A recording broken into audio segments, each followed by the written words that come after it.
पुनरुद्धार के कार्यक्रम और वर्षों से लंबित गन्ना मूल्य के भुगतान को एक समयबद्ध तरीके से आगे बढ़ाने का कार्यक्रम रहा हो, अच्छे किस्म के बीज और सिंचाई के बेहतरीन सुविधाओं में उपलब्ध कराने का रहा हो, ये सब कार्य तत्परता के साथ इसके लिए कदम बढ़ाए गए। और आज मुझे प्रसन्नता है कि डबल इंजन की भारतीय जनता पार्टी की सरकार के द्वारा जो कदम 17-18 में उठाए गए, आज उसका परिणाम है उत्तर प्रदेश के किसानों की आमदनी को, जो 2017-18 के पहले आत्महत्या करने के लिए मजबूर होता था, आज उसको दोगुने से अधिक बढ़ाने में मदद मिली है। वर्ष 18-19 का जो बजट था, वह बजट हम लोगों ने उत्तर प्रदेश के बीमारू राज्य से इसको उभारने के लिए इंफ्रास्ट्रक्चर और औद्योगिक विकास के लिए समर्पित किया था। आपने देखा होगा एक्सप्रेस वे में जो उत्तर प्रदेश की भागीदारी बहुत कम थी, आज गंगा एक्सप्रेस वे के पूर्ण होने के साथ ही उत्तर प्रदेश की भागीदारी देश के अंदर इंफ्रास्ट्रक्चर एक्सप्रेस वे में 55% से हो जाएगा। औद्योगिक विकास की दृष्टि से उत्तर प्रदेश का पहला इन्वेस्टर समिट भी हम लोगों ने 2018 में यहाँ पर संपन्न किया था, और उस दृष्टि से 2018-19 का बजट हम लोगों ने प्रदेश की जनता को समर्पित किया था। वर्ष 19-20 का बजट प्रदेश में महिला सशक्तिकरण को समर्पित था, जिसमें हम लोगों ने प्रदेश की मातृशक्ति के उन्नयन के लिए अनेक योजनाएं चलाई थी, जिनमें सामूहिक विवाह, मुख्यमंत्री सामूहिक विवाह की योजना हो, मुख्यमंत्री कन्या सुमंगला की योजना हो, या उत्तर प्रदेश में मिशन शक्ति के कार्यक्रम के माध्यम से महिला सुरक्षा, महिला सम्मान और महिला स्वाभिमान, स्वावलंबन, इन कार्यक्रमों को प्राथमिकता के आधार पर आगे बढ़ाने के साथ ही उत्तर प्रदेश के पुलिस बल में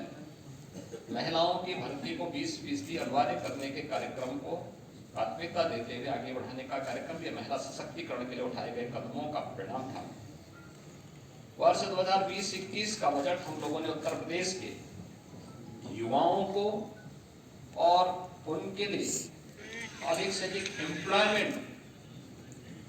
बढ़ाने के लिए समर्पित किया था,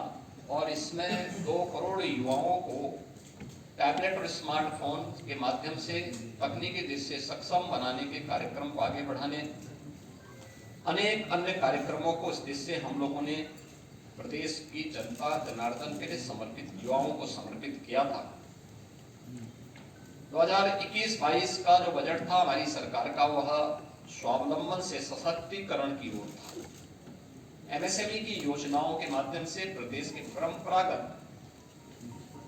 जो उत्पाद थे उनको प्राथमिकता देते हुए स्वावलंबन के माध्यम से आत्मनिर्भरता के लक्ष्य को प्राप्त करने की दिशा में, उसके माध्यम से सशक्तिकरण के लक्ष्य को आगे बढ़ाते हुए कार्य किया गया था। 2022-23 का बजट अंत्योदय से आत्मनिर्भरता की दिशा में हम लोगों ने उस समय इस कार्यक्रम को आगे बढ़ाया था। पंचायतों की आत्मनिर्भरता की पहली बार ग्राम सचिवालय के निर्माण के कार्यक्रम को आगे बढ़ाया गया था। पहली बार उन सभी क्षेत्रों में कार्य प्रारंभ हुए थे जो महिला सशक्तिकरण के लिए महत्वपूर्ण थे, और ग्राम्य विकास की दृष्टि से हमारी जो आज भी लगभग 70% के आसपास आबादी ग्रामीण क्षेत्र में निवास करती है, उनके लिए इस कार्यक्रम को आगे बढ़ाया गया था, जिसका परिणाम है कि आज उत्तर प्रदेश के हर ग्राम पंचायत में 5 से 7 रोजगार सृजन की संभावना स्वतःस्फूर्त भाव के साथ वहां दिखाई देती है। 2023-24 का बजट उत्तर प्रदेश के अंदर एक त्वरित, सर्वसमावेशी और समग्र विकास के साथ आत्मनिर्भर उत्तर प्रदेश की नींव को सुदृढ़ करने वाला बजट प्रस्तुत किया गया था, और 2025-26 का बजट एक राम राज्य के लिए समर्पित, लोक मंगल की कामना से समर्पित बजट था। तो 2025-26 के अंदर जो 2024-25 का हमारा बजट था, उत्तर प्रदेश के अंदर टूरिज्म में भी, ट्रेड में भी, टेक्नोलॉजी में भी एक नए उछाल लाने वाला बजट था। पहली बार 65 करोड़ से अधिक पर्यटक उत्तर प्रदेश के अंदर आए। 14 लाख से अधिक इसमें विदेशी पर्यटक भी थे। और पर्यटन में जो उत्तर प्रदेश पहले तीसरे नंबर पर था, वह उसने 2019 के बाद से जो गति पकड़ी, वह नंबर 1 पर देश के अंदर आने में सफल हुआ है। और 2025-26 का जो बजट है, यह भारत की सनातन संस्कृति को समर्पित सर्वे भवन्तु सुखिनः की अवधारणा पर गरीब, अन्नदाता किसान, युवा, महिला के उत्थान को समर्पित है। इसमें प्रधानमंत्री मोदी जी का विजन, जिसमें वंचित को वरीयता,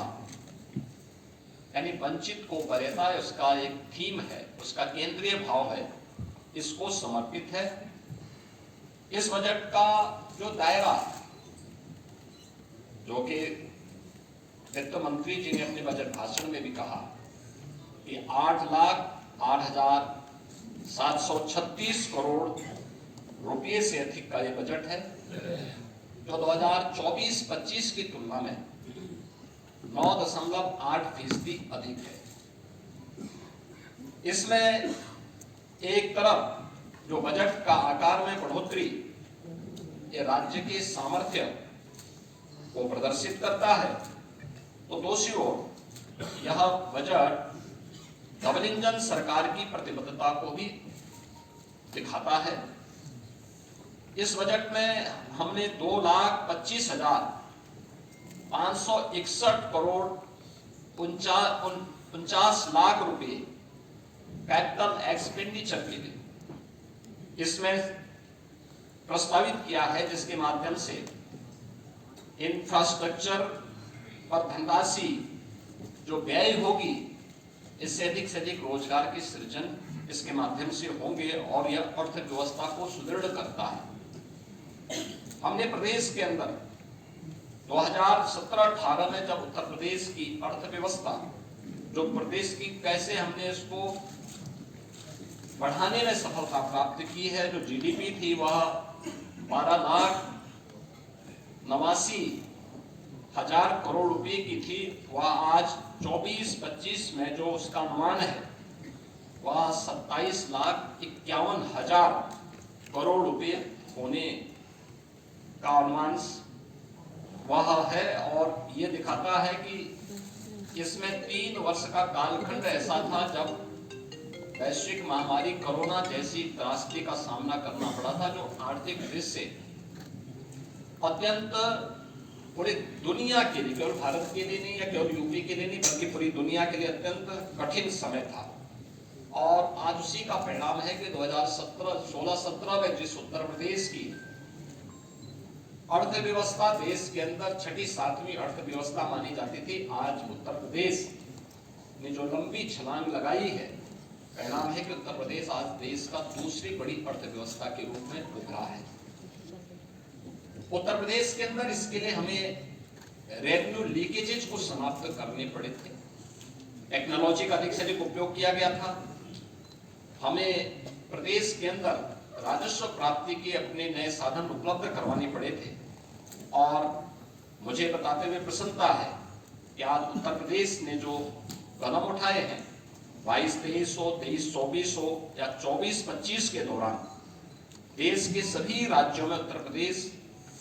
का अपना एक महत्वपूर्ण स्थान रहा है। और हम लोगों ने अपने राजस्व प्राप्ति करने के लिए जो कदम बढ़ाए हैं वह अत्यंत सराहनीय माने गए हैं पूरे देश के अंदर, और वित्तीय क्षेत्र के जानकारों ने उसकी सराहना भी की है। मुझे बताते हुए प्रसन्नता है कि आज का जो बजट प्रस्तुत किया गया है, यह बजट जो कुल राजकोषीय घाटा है वह सकल राज्य घरेलू उत्पाद का, यानी जो FRBM की जो लिमिट है रिजर्व बैंक ने घोषित की है 3% के अंदर, वह 2.97% है। और यह एक वित्तीय प्रबंधन की दृष्टि से एक बेहतरीन कदम माना जा सकता है। राज्य सरकार का बहुत व्यवस्थित वित्तीय प्रबंधन इसको मान सकते हैं। राजकोषीय अनुशासन का भी एक उत्कृष्ट उदाहरण ये अपने आप में है। मुझे ये बताते हुए प्रसन्नता है कि जो नीति आयोग के द्वारा राज्यों की राजकोषीय स्थिति के संबंध में जो उनकी रिपोर्ट आई है, उस रिपोर्ट के अनुसार भी उत्तर प्रदेश को फ्रंट रनर यानी अग्रणी राज्य की रूप श्रेणी में रखा गया है। ये पहली बार आया है। 2018-19 से 2022-23 की अवधि में जो प्रदेश का जो फिस्कल हेल्थ इंडेक्स है वह 8.9 अंकों में इसमें बढ़ोतरी हुई है। व्यय की गुणवत्ता में सुधार हुआ है। 18 में 13वीं अवधि में पूंजीगत जो व्यय था वह 8.8% से 19.3% के मध्य रहा है और इस अवधि में यह अनुपात देश के प्रमुख राज्यों में औसत अनुपात से जो एवरेज रेशियो था उससे अधिक यूपी का रहा है। प्रदेश ने इस दौरान बेरोजगारी की दर को कम करने में सफलता प्राप्त की है और अत्यधिक रोजगार के सृजन करने में भी प्रदेश ने सफलता प्राप्त की है। उत्तर प्रदेश ने इस दौरान जो कदम बढ़ाए हैं, खासतौर पर अपने परंपरागत उत्पाद के लिए एमएसएमई सेक्टर में वन डिस्ट्रिक्ट वन प्रोडक्ट ने पूरे देश के अंदर अपनी एक पहचान बनाई है। लगातार प्रयासों से प्रदेश ने पिछले 8 वर्षों में 45 लाख करोड़ रुपए के निवेश प्रस्ताव प्राप्त किए हैं, जिनमें से अब तक हम लोग 15 लाख करोड़ रुपए से अधिक के निवेश प्रस्ताव को जमीनी धरातल पर उतारने में हमें सफलता प्राप्त हुई है और इसके माध्यम से हमने 60 लाख से अधिक उत्तर प्रदेश के युवाओं को सीधे नौकरी प्रदान करने में भी सफलता प्राप्त की है। हमने बजट में इस बार के बजट में 28,478 करोड़ और 31 लाख रुपए नई मदों के लिए हमने प्रावधानित किया है, जिसमें अवस्थापना विकास के लिए 1,79,131 करोड़ 4 लाख रुपए प्रस्तावित किया है, जो कुल बजट का 22% है। इसमें ऊर्जा क्षेत्र के लिए, सिंचाई के लिए, भारी और मध्यम उद्योग के लिए, नगर विकास के लिए, आवास एवं शहरी नियोजन के लिए और नागरिक उड्डयन के लिए यानी एयर कनेक्टिविटी को और बेहतर बनाने के लिए यह कदम बढ़ाए गए हैं। शिक्षा क्षेत्र में कुल बजट का उत्तर प्रदेश के अंदर शिक्षा के लिए 1,06,360 करोड़ रुपए का प्रावधान किया गया है, यानी जो कुल बजट का 13% है। आप देखते होंगे कि अक्सर शिक्षा के लिए 6% बजट की मांग होती है। उत्तर प्रदेश देश के उन राज्यों में जो 13% केवल शिक्षा पे खर्च कर रहा है। कृषि क्षेत्र में हम लोगों ने जो बजट के लिए प्रावधान किया, जिसमें कृषि और उसके सहायक सेक्टर हैं, जिसमें कृषि है, उद्यान है, पशुधन है, दुग्ध विकास का है, मत्स्य है, सहकारिता है, ग्रामीण विकास, पंचायती राज, नमामि गंगे और ग्रामीण जलपूर्ति का है। इसमें 89,353 करोड़ रुपए प्रस्तावित किया है, जो कुल बजट का 11% है। चिकित्सा क्षेत्र के लिए यह सेक्टर अत्यंत महत्वपूर्ण सेक्टर है। इसके लिए भी प्रदेश सरकार ने 50,550 करोड़ रुपए का प्रावधान किया है, जो कुल बजट का 6% है। इसी प्रकार से हम लोगों ने जो यूनियन बजट में अभी केंद्रीय बजट जो देश की संसद में अभी पारित हुआ है, इसमें प्रत्येक जनपद में कैंसर डे केयर सेंटर की घोषणा की गई है और इसके लिए उत्तर प्रदेश सरकार ने अपने प्रस्ताव को भी किया है और बजट में हमने उसके लिए आवश्यक धनराशि की व्यवस्था भी की है कि जिससे हर एक जनपद में हम एक पहले ही फेज में कैंसर रोगियों के लिए डे केयर सेंटर की स्थापना करने की दिशा में कदम बढ़ा सकें, या हम लोगों ने इस दिशा में आगे बढ़ाया है। मुझे बताते हुए प्रसन्नता है कि इस बजट में होमगार्ड, पीआरडी जवान, ग्राम चौकीदार, शिक्षा मित्र, बेसिक शिक्षा विभाग के अनुदेशक, आशा वर्कर, आंगनबाड़ी, एएनएम, और संविदा से जुड़े हुए उन सभी कार्मिकों को, जितने भी स्वच्छता के कार्यक्रम के साथ जुड़े हुए कार्मिक हैं, इन सभी कार्मिकों को हम लोगों ने अनिवार्य रूप से 5 लाख रुपए की आयुष्मान भारत का कवर हर वर्ष देने की एक बड़ी योजना को भी आज के इस बजट में उसका प्रावधान किया है। और इसमें 5 लाख रुपए तक की उनको निःशुल्क स्वास्थ्य की सुविधा उत्तर प्रदेश में मुख्यमंत्री जन आरोग्य योजना के माध्यम से देने की घोषणा इसमें की गई है। मुझे बताते हुए प्रसन्नता है कि समाज कल्याण विभाग के लिए बजट में 35,863 करोड़ रुपए की व्यवस्था की गई है, जिसमें अनुसूचित जाति, जनजाति, पिछड़ा वर्ग, दिव्यांगजन, सशक्तिकरण, महिला और बाल विकास के लिए यह धनराशि उपयोग में आएगी। छात्रवृत्ति के लिए 4,720 करोड़ रुपए की व्यवस्था की गई है और निर्धन व्यक्तियों की पुत्रियों की शादी के लिए 900 करोड़ रुपए की व्यवस्था और सामाजिक पेंशन के लिए जो व्यवस्था की जाती है उसमें 13,448 करोड़ रुपए का प्रावधान इसमें किया गया है। मित्रों, इंफ्रास्ट्रक्चर के लिए अब उत्तर प्रदेश अपने एक सुदृढ़ रेवेन्यू सरप्लस स्टेट के माध्यम से बीमारू राज्य नहीं है। डबल इंजन की सरकार ने 8 वर्ष में जो सामूहिक रूप से प्रयास आगे बढ़ाए थे, उसका परिणाम है कि हम भारत की डेवलपमेंट में ग्रोथ इंजन की भूमिका के रूप में एक प्रगतिशील राज्य के रूप में आगे बढ़े हैं। इस बार हमने बजट में 4 नए एक्सप्रेसवे की भी घोषणा की है, जिसमें आगरा लखनऊ एक्सप्रेसवे से गंगा एक्सप्रेसवे से आगरा लखनऊ एक्सप्रेसवे तक, यानी वाया हरदोई फरुखाबाद तक, इसको हम लोगों ने एक तो इसके लिए बजट का प्रावधान किया है। दूसरा, गंगा एक्सप्रेसवे को प्रयागराज से मिर्जापुर, वाराणसी, चंदौली और पूर्वांचल एक्सप्रेसवे के साथ जोड़ते हुए फिर पूर्वांचल एक्सप्रेसवे को इसी मार्ग से ले जाते हुए शक्तिनगर सोनभद्र तक जोड़ने के लिए भी एक घोषणा इसके साथ हम लोगों ने की है, जिसको विंध्य एक्सप्रेसवे के रूप में हम इसको जोड़ने जा रहे हैं। गंगा एक्सप्रेसवे को मेरठ से हरिद्वार तक जोड़ने के लिए भी हम लोगों ने इसमें आज के इस बजट में इसके लिए धनराशि की व्यवस्था की है और गंगा एक्सप्रेसवे को ही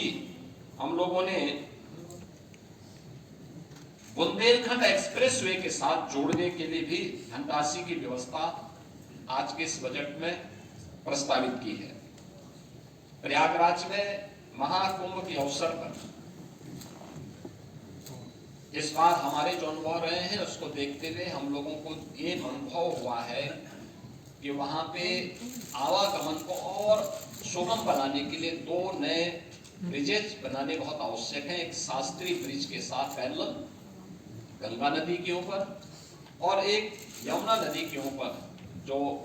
नैनी में सिग्नेचर ब्रिज है उसके पैरेलल एक नए ब्रिज बनाने के लिए इसके लिए भी धनराशि की व्यवस्था हमने यहाँ पर की है। मुझे बताते हुए प्रसन्नता है कि मॉडर्न टेक्नोलॉजी में लखनऊ को आर्टिफिशियल इंटेलिजेंस के एक केंद्र के रूप में, एक हब के रूप में विकसित करने के लिए भी धनराशि की व्यवस्था यहाँ पर की गई है। इसके अलावा प्रदेश के अंदर प्रत्येक मंडल स्तर पर